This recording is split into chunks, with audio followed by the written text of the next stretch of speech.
Bom, gente, então vamos retornar hoje à aula do dia 31 de outubro, aula de reposição. No caso, estaremos falando sobre Hesíodo. Como eu mencionei, no primeiro momento eu vou fazer um apanhado histórico do século 8 a.C., em tese, o momento e o ambiente em que Hesíodo está vivendo.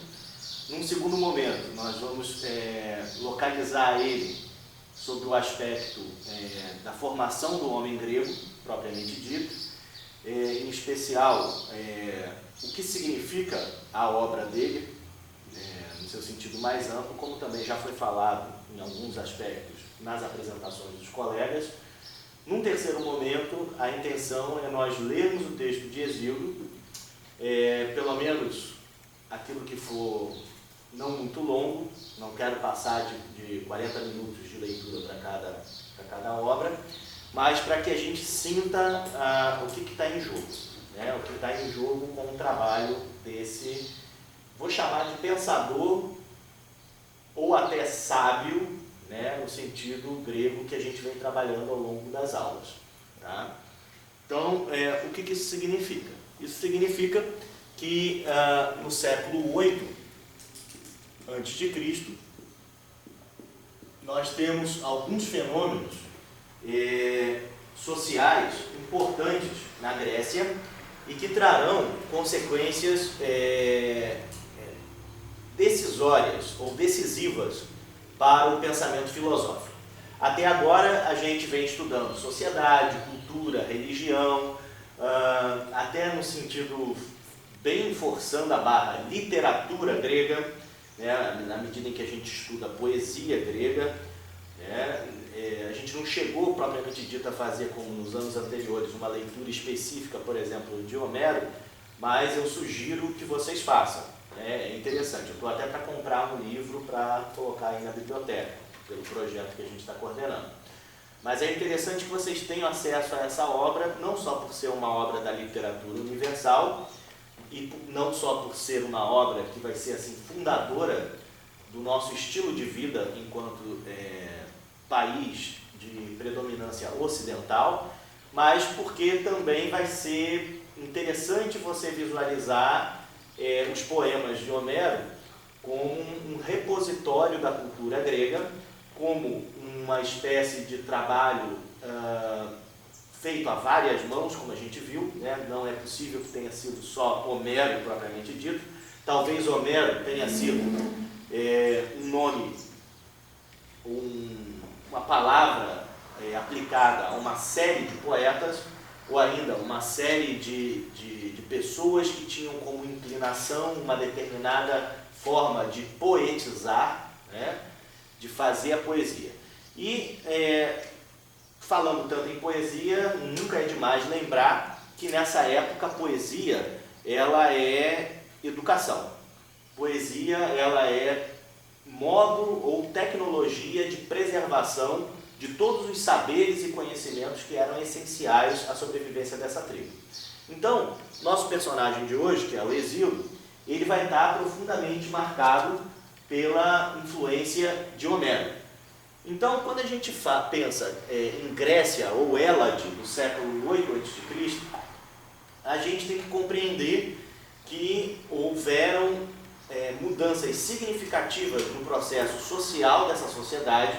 Né? Nós vimos a destruição dos palácios minoicos e micênicos posteriormente, vão desestruturar essa sociedade. A vinda dos dóricos no século 11 a.C. até aproximadamente inícios do século 8 a.C.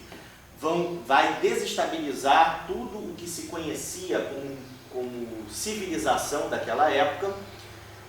Poucas aldeias vão sobreviver, e mesmo assim com uma reestruturação social profunda, mantendo uma certa nobreza guerreira, né, voltada para a guerra, e alimentada e utilizadora da poesia como instrumento de poder social, uma vez que eram os atos dos nobres que eram cantados e dançados pelos poetas para lembrar os seus feitos heróicos, mas acima de tudo era uma forma também de preservar tudo aquilo que a população achava que era essencial e que eles tinham perdido a tecnologia, a mídia da escrita, né? É no século VIII a.C. que nós veremos alguns fenômenos importantes. Primeiro, a criação da polis. Algumas polis, como Esparta, por exemplo, parece que datam do século IX, o que contradiz, em certa maneira, o que eu acabei de falar. Porém, nós podemos afirmar que a criação do modo de vida políade, ele vai se estabelecer, propriamente dito, a partir do século VIII a.C., na chamada Grécia continental, na Grécia insular, ali no Mar Egeu, e aonde houverem outras aglomerações de helênicos, né? Lembrando que o conceito de Hélade envolve não só o falar e o agir como um grego, mas sobretudo a partir dessa época, o viver em polis. Ressalta-se aqui que ao se criar esse estilo políade, onde essencialmente nós temos uma pirâmide social que se divide em dois grandes grupos, né? Os cidadãos, ou os chamados polités, e os douloi, que são escravos, uma pequena parcela dessa população, vou botar aqui, rachurado, de estrangeiros. E é importante que a gente perceba que aqui nós teríamos uma parcela dessa população com atribuições funcionais guerreiras e também administrativas, e uma outra parcela de cidadãos que seriam produtores. Produtores no sentido fraco, né? Não necessariamente de agricultura, mas caça, pesca, prestação de serviços, serviços especializados como açougue, marcenaria, construção civil, enfim, profissionais de diversas características e inclusive profissionais que hoje nós chamaríamos, numa linguagem marxista, de proletários. Tá? Os estrangeiros eram admitidos na maior parte das cidades de maneira mais ou menos permanente, como a gente vem mencionando nas aulas, sobre, digamos assim, sobre patronagem de uma família, de um pai de família. E só no caso de Esparta, que na maior parte da história espartana, a gente observa que o estrangeiro ele fica um tempo na cidade e de tempos em tempos são expulsos da cidade. Né? Ficam sem seus bens, são retirados da cidade. Por quê? Os espartanos temiam que pudessem ser espiões. Né? E com isso passar os segredos da cidade, os detalhes da cidade. Então eles tinham esse mecanismo de defesa.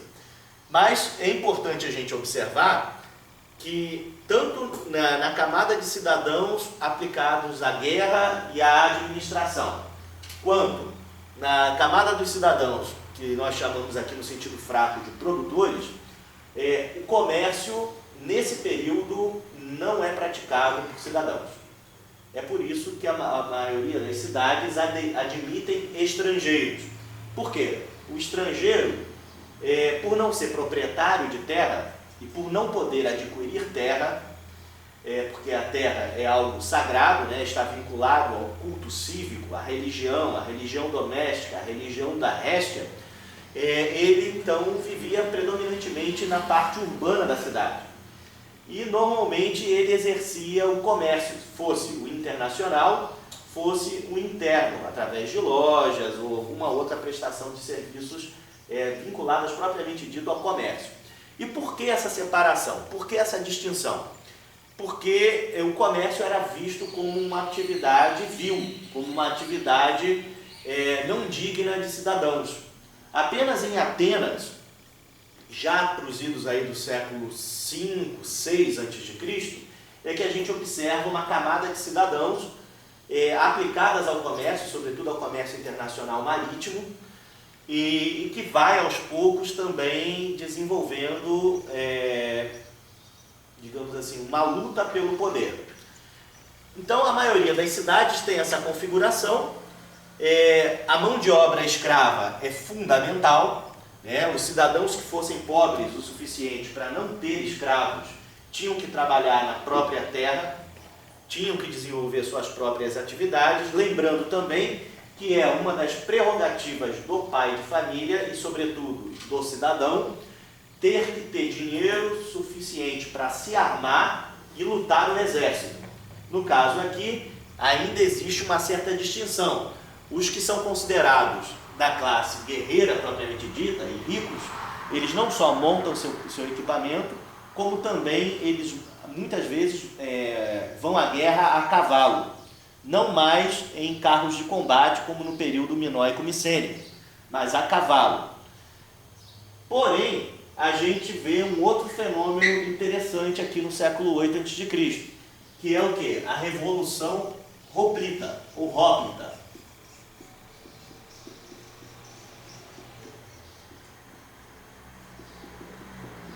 Hóplita é a palavra grega para a infantaria pesada.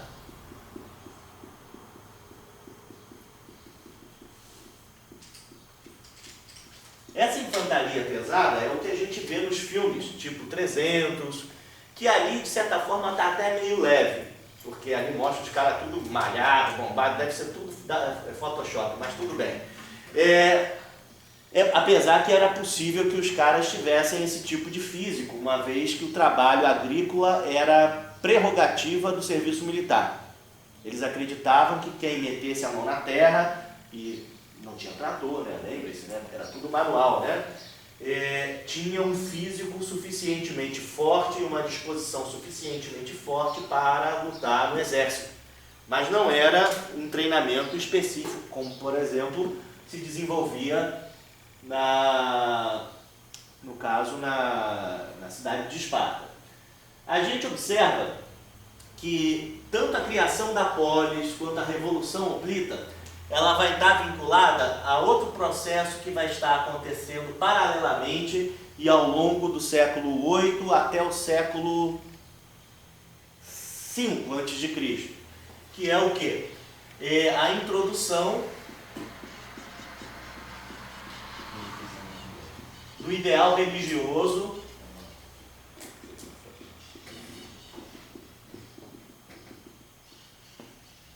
de Sofrosine. Isso daqui, gente, vai ser fundamental para a filosofia. Não só para a filosofia, como para tudo que a gente vem estudando até agora, né? A ideia do nada em excesso, a ideia da justa medida, do equilíbrio, da harmonia. Essa introdução, ela vai provocar também, dentre outras mudanças neste século, a ideia de geometrização do cosmos. Vou botar em grego aqui a palavra cosmos. Ou seja, a partir do momento que o ideal de justa medida ele começa a ser adotado como um padrão de comportamento social e religioso, a visão de cosmos, a visão de tudo o que é o existente na natureza, a própria visão de natureza humana, ela começa a ser delimitada, ela começa a ser estruturada. Consequência natural disso e de outras particularidades dessa lista que eu estou botando aqui no quadro é a a reapropriação da escrita, que nesse caso vai se dar pela influência fenícia.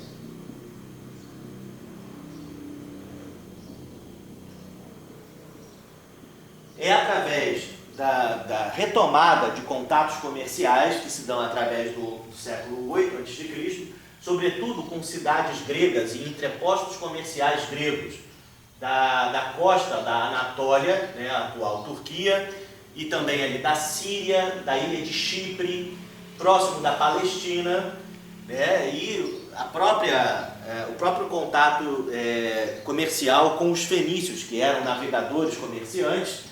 Os gregos conhecem o alfabeto fenício se apropriam desse alfabeto, e a gente vê então a criação, vou botar até como outro item aqui, tá? A criação do alfabeto grego. Do alfabeto grego não, vou falar do alfabeto. Que nada mais é do que uma menção à letra grega alfa e à letra grega beta. Então, antes disso, não havia alfabeto algum. O que haviam? Haviam os silabários semitas, médio-orientais e africanos, que normalmente se utilizavam, principalmente na parte africana, de hieroglifos, como aconteceu com a sociedade minoico-micênica, que usava o linear A e o linear B. Então eu quero que vocês visualizem esse conjunto de modificações. Essa questão, tanto da reapropriação da escrita com o contato do comércio internacional, quanto com a criação do alfabeto, vai gerar necessariamente uma novidade. Primeiro, vai se estabelecer as tasses, que nós já vimos em sala, é a guerra civil. Essa guerra civil vai se dar pelo quê? Pelo desequilíbrio social e econômico na relação entre os cidadãos, sobretudo os cidadãos pobres, não nobres, que vão ser jugulados por várias dívidas para com os cidadãos ricos, muitos deles vendidos como escravos para pagamento de dívida, vai gerar um estado de insatisfação que, somado com uma superpopulação, vai gerar, em quase todas as cidades gregas, um estado de guerra civil ou de estasis. Esse conflito social, essa busca de melhor distribuição do poder, e se não de substituição dos regimes políticos fundados em monarquias. Monarquias que por si sós, pela nova estruturação social, não se validavam, não se estruturavam. Afinal de contas, o cidadão guerreiro, ele era tão guerreiro quanto o cidadão não nobre. E ele estaria ali na guerra e não teria nenhum treinamento especial que não tenha sido em Esparta, por exemplo. Então, a gente observa o quê? A luta por direitos civis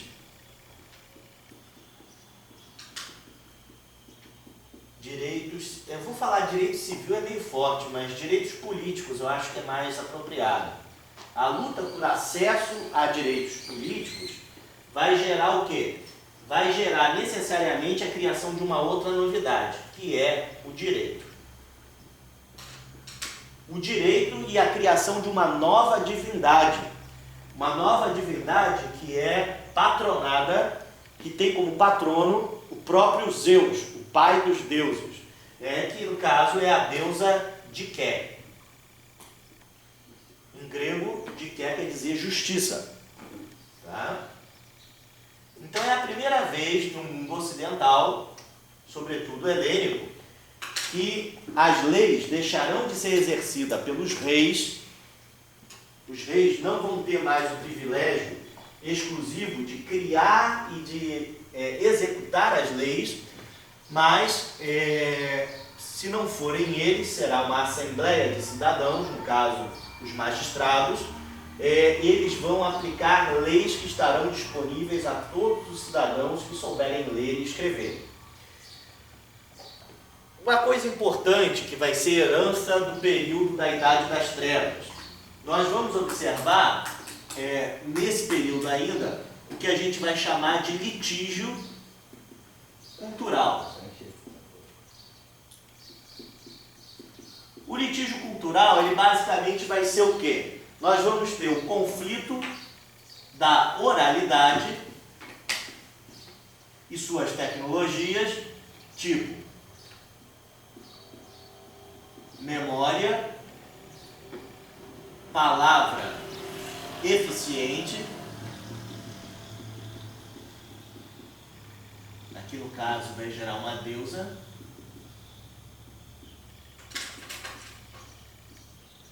palavra eficiente, vamos botar aqui poesia metrificada,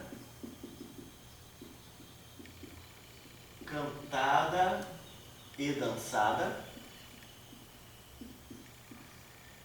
E vamos ter o seu contraponto, que vai ser a cultura escrita.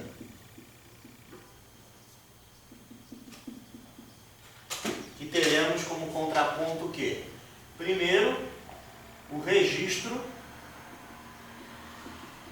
escrito. Isso que é metrificado. Na poesia, para você aplicar o conteúdo que você quer transmitir, você precisa coaduná-lo, você precisa combiná-lo com uma música. Então você tem que saber escolher e compor as palavras de tal maneira que quando você as imita, elas têm uma sonoridade estética que gere beleza. A música é assim. Você pode pegar qualquer música contemporânea mesmo hoje e você verá que tem toda uma preocupação poética, mesmo nos estilos de poesia mais contemporâneos, que são nem sempre tão tradicionais quanto a métrica. Você vai observar que o cara às vezes não pode falar algumas palavras e cantar simultaneamente. Então, assim, o que está em jogo é esse conflito. Nós temos o que também aqui como decorrência da palavra escrita? A gente tem a palavra representação. E além disso, a gente vê a criação de um novo estilo de se falar, de se expressar, que é a prosa. Então, diante desse litígio cultural, a gente observa o quê? Que o século VIII ele é um século de profundas transformações na sociedade grega, um século de retomada de relações internacionais rompidas por mais de 300 anos, e a gente observa que tanto internamente a polis, quanto nas relações internacionais entre polis e nas relações internacionais entre bárbaros e helênicos, a gente vê outra importante definição que vai ser, digamos assim, fortalecida nesse período, que é a distinção do heleno como civilizado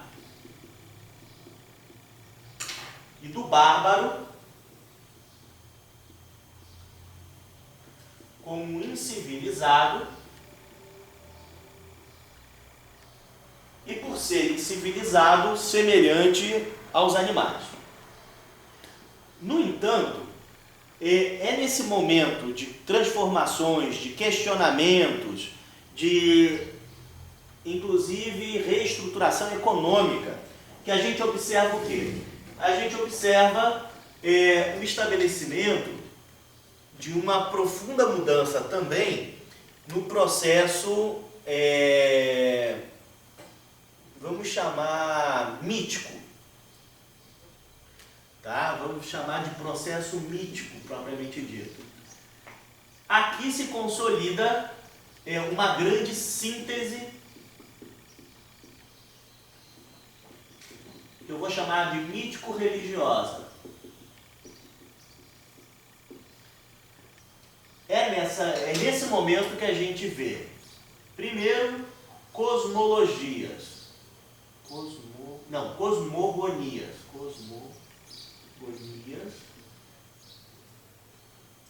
Paralelo a isso, teogonias, que visam o quê? Sintetizar e parametrizar o pensamento cósmico. Eu não sei se vocês entendem.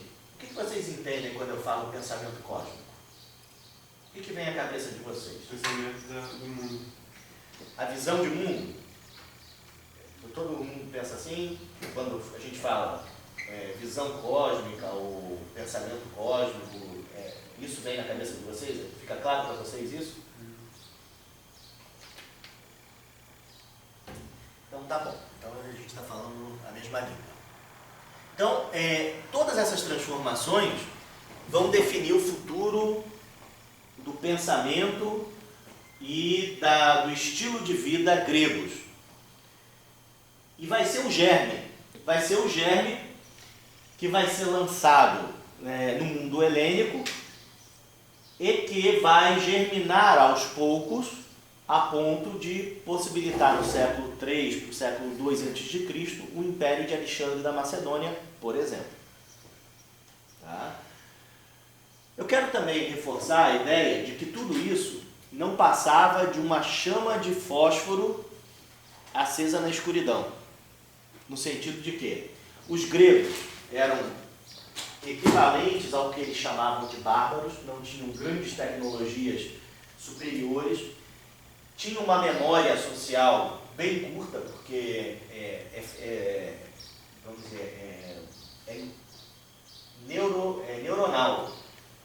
Nossa memória, ela não ultrapassa a capacidade de lembrar de coisas de até 5 gerações atrás. É por isso que no culto dos mortos se preservava apenas os 5 últimos cadáveres. O quinto, lá no finalzinho, quando vinha mais um corpo para ser enterrado, era descartado numa vala comum dentro da sepultura. Por quê? O culto dos mortos, o culto do lar, não conseguia, o sacerdote, o oficiante, no caso o pai de família, normalmente não conseguia manter a lembrança dos feitos realizados para aquele sexto cadáver que estaria ali sob objeto de culto. Qual foi a saída? Eles criaram a ideia que através da metempsicose esse parente estaria reencarnando. Então é importante a gente visualizar que Hesíodo ele está passando por esse processo. E a gente observa, foi falado durante as aulas, que Hesíodo ele é um agricultor. Num primeiro momento, pastor de ovelhas, na região da Grécia continental, que agora me fugiu o nome, Ascra, o nome dele, o nome da cidade, Ascra, Então ele é da polis de Ascra, ele é cidadão, ele é livre, porém ele é pobre. Parece que o pai dele, não sei se o pai ou a mãe dele eram fenícios, alguma coisa assim dessas. Ele não tem uma propriedade muito fértil, ele não tem recursos para ter escravos. Quando o pai morre, essa propriedade então é dividida, e na divisão entre ele e o irmão, chamado Perses, ocorre uma briga ou um suborno por parte do irmão para com os juízes, e Hesíodo é prejudicado na divisão de bens. Então a gente observa nos 2 grandes poemas de Hesíodo tendências diferenciadas que são importantes a gente compreender, porque vão incidir diretamente sobre a filosofia. Muita coisa de Homero será trabalhada pelos filósofos, pelos primeiros pensadores pré-socráticos. Porém, o que eu percebo da leitura e que eu pretendo tentar passar isso para vocês hoje, eu percebo que a estrutura da abordagem a qual eles se direcionam de maneira mais intensa é o trabalho de Hesíodo. Nós vimos nas aulas, Hesíodo vai elaborar 2 obras que a tradição historiográfica define como sendo dele. Dizem que a primeira é a Teogonia, que é a origem do cosmos através dos deuses. E a segunda seria os trabalhos e os dias.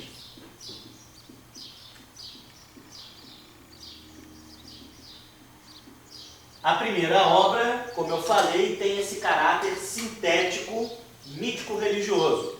E nesse caráter sintético, mítico-religioso, da onde que Hesíodo traz esses conhecimentos?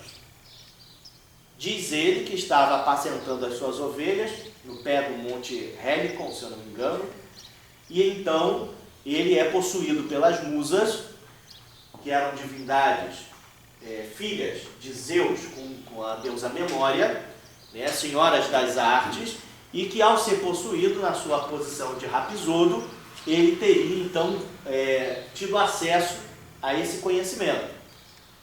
Historiograficamente mencionando, a gente pode dizer que se ele teve, como cidadão de Ascra, uma educação formal, Educação formal no grego representava necessariamente acesso a Homero de cor, e considerando a construção de Homero já no século 8 a.C., com 100 anos aproximadamente de canto e dança, 100 anos de tradição oral, né, passando-se da boca ao ouvido,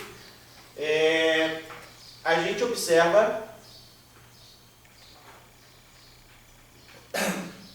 que a obra de Homero ela estava em plena modelagem,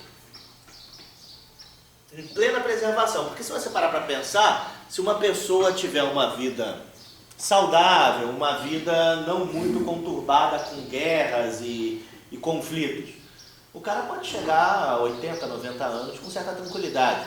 Então, em 100 anos, você tem o quê? Tem 2, 3 gerações de uma família? Convenhamos, se o cara casa muito cedo, de repente até 4, né? Mas mais do que 3 é meio improvável.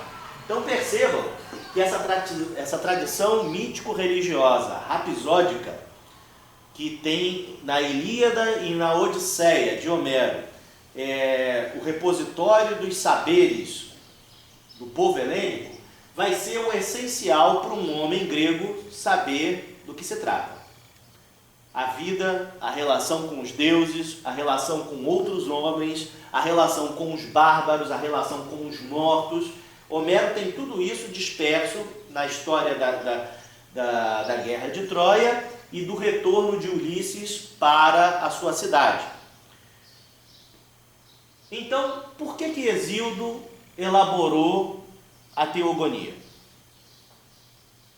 Diante disso que eu estou falando para vocês. Quais seriam as motivações que teriam levado Hesíodo a elaborar uma obra de síntese mítico-religiosa de caráter cosmogônico e teogônico, se já tinha Homero há 100 anos, circulando como conhecimento dado, válido e essencial? Da onde que saiu essa ideia? Quando a gente pensa na história que a gente acabou de ver, os trabalhos e os dias parecem muito lógicos, né? Ele foi vítima de uma rasteira, o irmão dele roubou, então ele faz um tratado de moral e de produtividade, por assim dizer. Ou seja, como produzir em qualquer campo e em qualquer época do ano. Mas e a teogonia? Foi vontade dos deuses?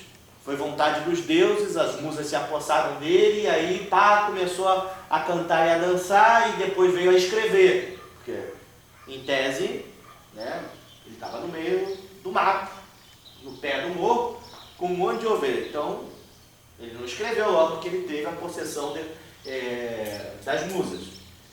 O que teria levado Hesíodo a escrever uma obra desse caráter?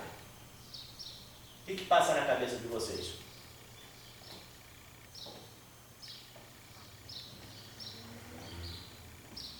O que está em jogo?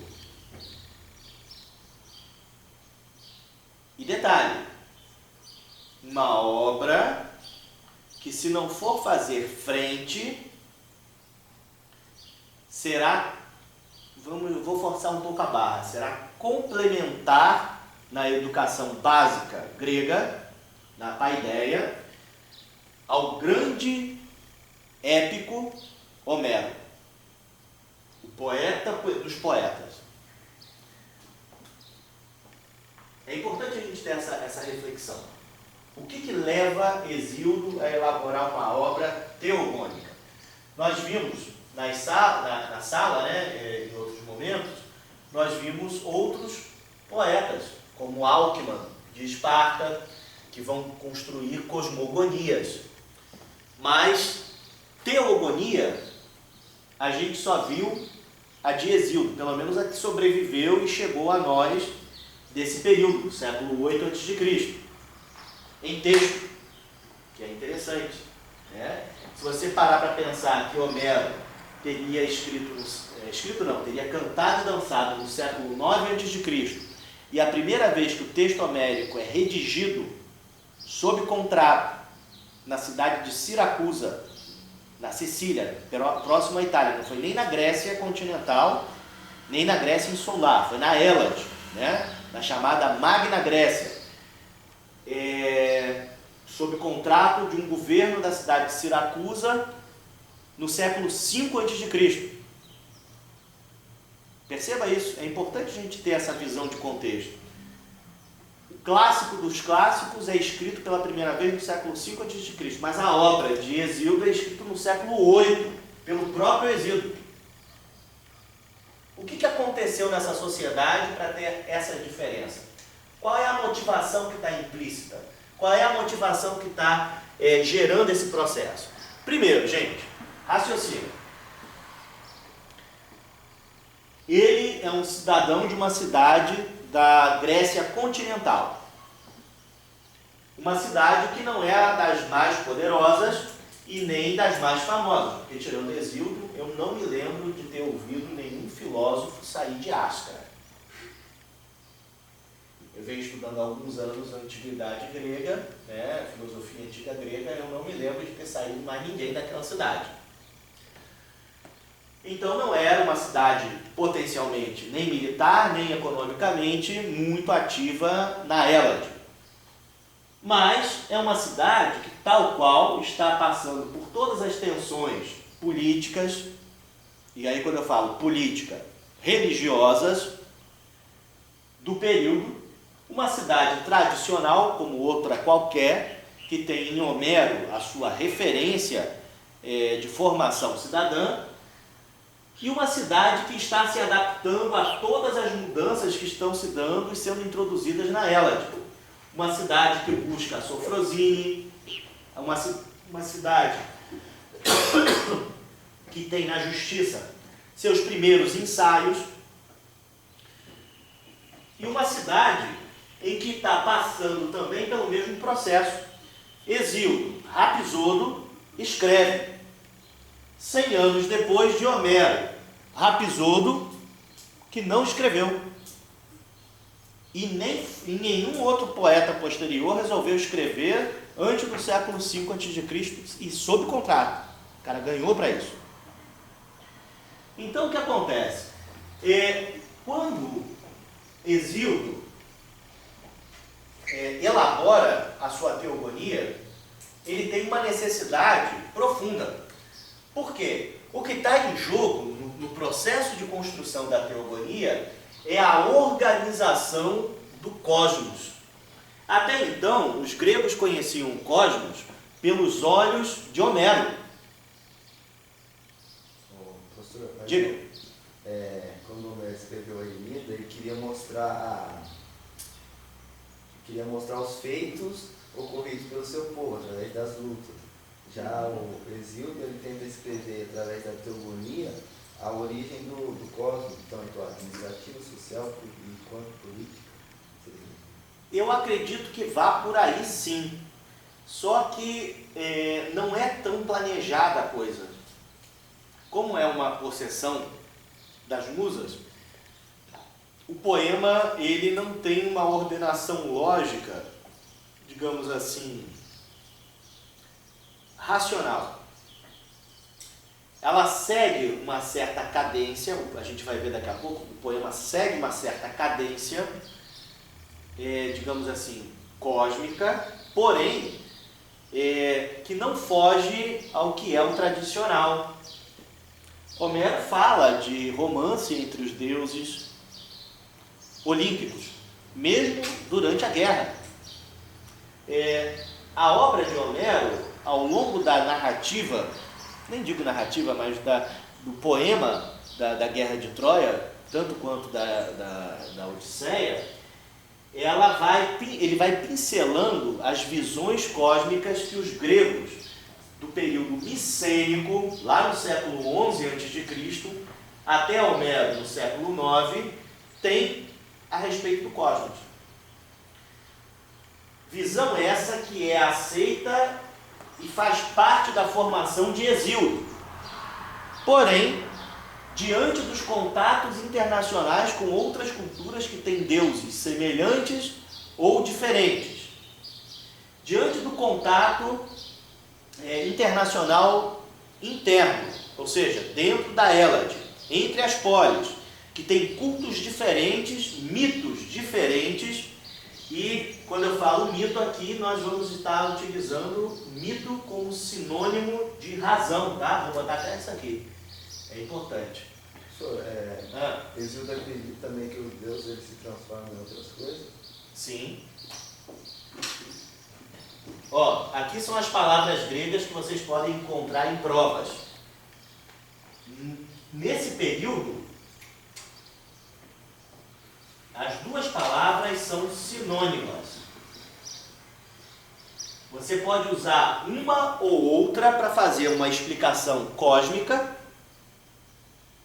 sobre a natureza. Ok? Homero não faz a menor distinção no uso de uma ou de outra. Hesíodo também não faz a menor distinção no uso de uma para outra. Mas nós já temos o germe, a semente do que viria a ser um jeito de representar esse cosmos de maneira diferenciada. Professor, as pessoas no Hesíodo também consultavam os oráculos lá para ver se... Básico. E o oráculo mais famoso do mundo grego é o da ilha de Delos, se eu não me engano, né? Que era todo mundo, inclusive entre os bárbaros. O pessoal ia na ilha de Delos para consultar o oráculo. Onde vai ter aquela inscrição, né? Homem, conhece-te a ti mesmo. Os oráculos recebiam alguma coisa para dar a informação? Depende. Normalmente se ofertava algo aos deuses, porque os deuses gostavam de presentes, tal qual os homens, né? Você não pede alguma coisa a alguém sem dar um agrado, né? Mesmo que seja o agrado da sua amizade, da sua presença, né? E a gente tem que lembrar que os deuses, para os gregos, além de serem forças naturais e estarem presentes em cada momento do seu dia a dia, eles se comportam de maneira muito semelhante aos homens, mentindo, roubando,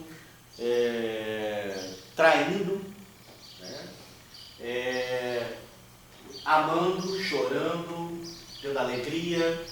Então, assim, o homem não vê o Deus como algo distinto de si próprio. A diferença é que o homem tem um corpo mortal. E por ter um corpo mortal, ele tem que passar pelos ciclos das reencarnações sucessivas, que são um processo cósmico, que é o processo cósmico através do qual tudo acontece. Isso está em Homero. Mas vai começar a ser melhor delineado em Hesíodo. Por quê? Porque existe uma demanda por ordem. Demanda por ordenação. É neste momento da história grega que a gente observa que há uma preocupação do homem em se situar como helênico, e na medida em que ele se situa, se considera helênico, que tipo de visão cósmica ele vai ter? Ele vai compartilhar essa visão com os bárbaros? Mas se ele compartilhar com os bárbaros, qual é a diferença que há entre bárbaros e helênicos? Qual a justificativa para se escravizar os bárbaros? Qual é a justificativa para, como recomenda Homero, saquear outros povos e até gregos, que não se mostram dignos de serem chamados de gregos? Então, o que a gente observa ao longo do século VIII a.C. é uma profunda necessidade de ordenação. Eles estão com uma ordem social conturbada pela guerra civil e pela fome, devido à superpopulação. Eles precisam fazer o quê? Eles precisam fazer a chamada diáspora. Que é a saída. Que no caso vai ser a nossa primeira diáspora, né? Que é o quê? Fundar colônias. É nesse momento de tensão e de conflitos sociais, de fome, de ameaças internacionais externas, além de ameaças internacionais internas. Vocês entendem isso? Ameaça internacional externa são povos bárbaros. Ameaça internacional interna são outras cidades gregas que viviam se matando. Foi a primeira ou a segunda diáspora que teve? Será a primeira diáspora. Teve aquele bastante tá. no cativeiro lá. Pois é, mas é que agora eu estou usando a referência de grego mesmo. A partir do século 8 a.C., com a criação da polis, nós podemos chamar de helênicos e gregos. Antes disso, poderia se chamar de aqueus, eólios, dórios, o que não implica que eles não sejam dessas etnias. Porém, eles têm já uma consciência de que o conjunto dessas cidades, diferentes no seu estilo de viver a cidadania, eles têm um pano de fundo que os identifica. E esse pano de fundo que os identifica, num primeiro momento, é a sua visão de cosmos. A segunda diáspora, que é a da clássica, pode-se dizer que é da grega? Então, aí é que está. Se você considerar a história do século XX até agora, essa aqui vai ser a segunda, porque os dóricos, ao ingressarem no mar Egeu, vão provocar a fuga. Professor, foi aí que os hebreus foram presos no cativeiro da Babilônia? Eu acho que foi bem antes. Eu não tenho certeza não, mas eu acho que é lá perto do século XX a 16 a.C. Eu não sei porque eu sou ignorante da história judaica, mas eles, antes de serem escravos no Egito, eu não sei se foi antes de ser escravos do Egito, porque eles foram escravos dos babilônios, ou se foi depois. Eu sou ignorante e confesso que eu não sei. Mas tudo isso está acontecendo ao longo de tudo que nós estudamos agora, em paralelo. São vidas paralelas e não necessariamente vinculadas. Eu já li de alguns pesquisadores que os arquitetos do Templo de Salomão eram micênicos. Nossa, então era muito antes. Tá entendendo? Eu já li alguém escrever isso em algum lugar, agora eu não sei identificar o autor. Então, o que está em jogo aqui, para Hesíodo constituir a sua teogonia, é uma necessidade urgente de, primeiro, ordenação. Então, essa aqui é a primeira necessidade. Essa ordenação, ela vai se estabelecer também por uma segunda necessidade, a construção da identidade helênica.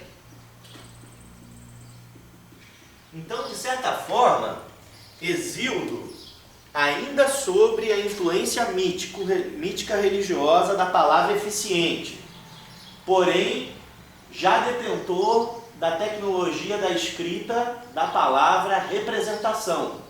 Ele estrutura um processo de organização sintética do conjunto de mitos minoico-micênicos e da Idade das Trevas para estruturar o cosmos, a visão de cosmos grega. E, simultaneamente, ele vai construir uma identidade helênica. É por isso que ele, de certa forma, ao lado de Homero, eles vão ser os professores, por assim dizer, da Grécia. Mas tudo isso sob o aspecto do mito. Mito neste sentido, né, como sinônimo de logos. E aí vem a grande pegadinha da história para a gente. Por quê? Na maioria dos livros didáticos, você vai observar que na história da filosofia, o mito é apresentado como radicalmente diferente do logos. Por quê? Porque os autores querem passar para você, estudante, que no momento da criação da filosofia,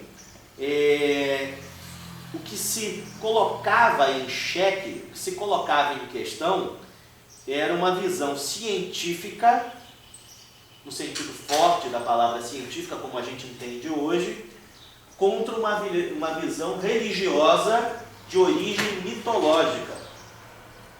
Só que, na verdade, tudo isso é falso. Isso não vai acontecer desse jeitinho que a gente está vendo, que eu acabei de falar para vocês, no sentido forte da palavra visão científica.